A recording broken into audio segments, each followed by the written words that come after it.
Bonjour et bienvenue sur le forum Bordeaux City Life 2019 qui prend la suite de Smart City, dont c'est la cinquième édition. Nous nous retrouvons à la mairie de Bordeaux où nous accueillons Pierre Aoun qui est le directeur général de LP Promotion. Bonjour Pierre Aoun. Bonjour. Merci d'être sur notre plateau. Vous êtes donc le directeur général du promoteur toulousain LP Promotion. Pouvez-vous tout d'abord nous faire un petit peu la photographie du groupe, le nombre de collaborateurs, dernier chiffre d'affaires, votre implantation en Nouvelle-Aquitaine? Alors tout d'abord, effectivement, vous le soulignez, nous sommes promoteurs toulousains d'origine, mais bordelais d'adoption depuis bientôt 15 ans, et partenaires des Smart City, toulousaines et bordelaises, depuis leurs premières éditions, et très heureux de l'être. Un groupe familial qui recense aujourd'hui 170 collaborateurs, 250 millions d'euros de chiffre d'affaires consolidé prévu en 2019 pour 2500 réservations. Des collaborateurs qui travaillent sur Toulouse, évidemment, vous l'avez dit, mais aussi et surtout en Nouvelle-Aquitaine. Nous sommes ici à Bordeaux aujourd'hui, avec une agence à l'Étourny, notre agence historique, l'immeuble que nous avons à l'Étourny, et une agence que nous venons d'ouvrir la semaine dernière à Biganos sur le bassin d'Arcachon, pour être plus proche de nos collaborateurs, nos partenaires, mais aussi de nos clients. C'est toujours l'idée. Et puis pour travailler aussi les Landes, le sud des Landes jusqu'au BAB. Voilà, notre idée, c'est de travailler de La Rochelle à Bayonne. Et cette agence de Bordeaux est véritablement une agence Nouvelle-Aquitaine. Alors, vous n'en doutez pas, bien sûr, comme vous le disiez, on vous connaît depuis quand même pas mal d'années. Vous venez d'intervenir dans la table ronde Nos Mètres Carrés et nous, donc, dans le cadre du forum. Et vous avez notamment souligné qu'il faut rendre l'urbanisme et la construction de nouveaux logements acceptables. Alors, on sait qu'à Bordeaux, ça n'a pas toujours été facile. Comment vous voyez un petit peu ce travail de... Alors, ce n'est pas facile à Bordeaux, mais ce n'est facile nulle part. Les voisins comprennent qu'il faut, dans des villes dynamiques, comme c'est le cas à Bordeaux, qu'il faut construire. C'est-à-dire, quand on est voisin, on n'a pas envie qu'on construise à côté de chez soi, mais plutôt un petit peu plus loin. Et comme chaque voisin répète inlassablement la même chose, au final, on construit nulle part. Et je pense qu'il y a fondamentalement un droit à la ville. Ce droit à la ville, c'est le droit à chacun de pouvoir loger dans la ville, proche des commodités, proche des transports, proche des emplois. Je me félicite que la métropole bordelaise ait pris la décision, tout comme l'a fait la métropole toulousaine il y a peu de temps, d'inclure en son sein des logements à prix maîtrisé, ce qui rendra la ville pour tous, une ville plus inclusive, qui mettra tout un chacun, non pas que les classes aisées ou les classes plus en difficulté, qui sont aujourd'hui les classes principales de la ville, mais avoir un spectre plus large de logements. Un spectre plus large, oui, mais encore faut-il, et vous venez de le dire, le rendre plus agréable, plus acceptable, plus vert, en somme quelque chose qui nous permette de faire venir, de faire accepter cette ville, ces bâtiments, ces nouveaux bâtiments que nous allons construire, et donner envie, c'est important l'envie, donner envie à nos futurs résidents, à nos futurs propriétaires d'acheter dans nos résidences. Voilà le défi que nous devons nous fixer, nous promoteurs, avec les collectivités, avec les partenaires locaux, pour mieux construire la ville de demain.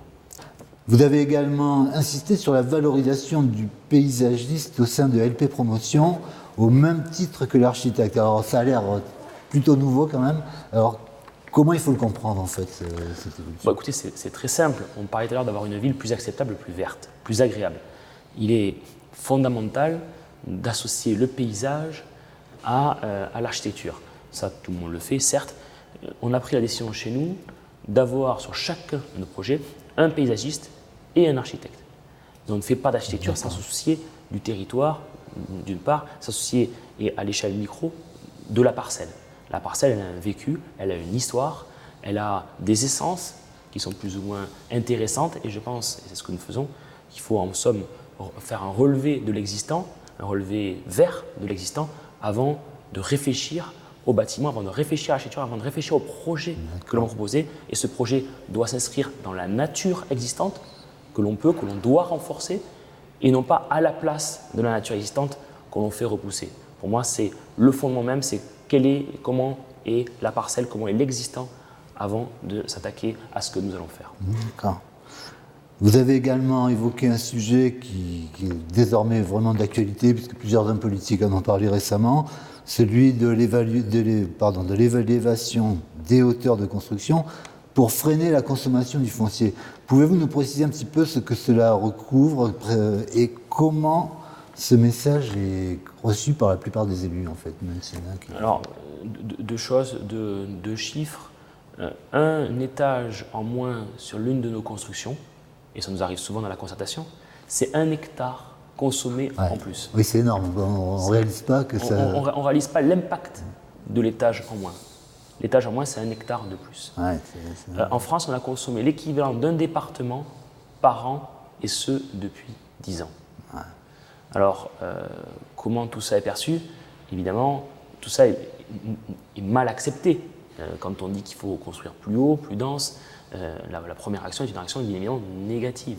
C'est pour ça qu'il faut accompagner, au-delà du courage politique, et se féliciter d'avoir les politiques que nous avons aujourd'hui, ce courage et cette envie d'exprimer toute cette problématique. Il faut, nous, promoteurs, les aider à exprimer toute cette problématique pour faire accepter cette densité. On l'acceptera, je parlais du verre tout à l'heure, mais en ayant des bâtiments plus ouverts, des bâtiments mieux connectés, des bâtiments peut-être plus architecturalement plus intégrés, en tout cas des bâtiments qui font sens avec leur territoire.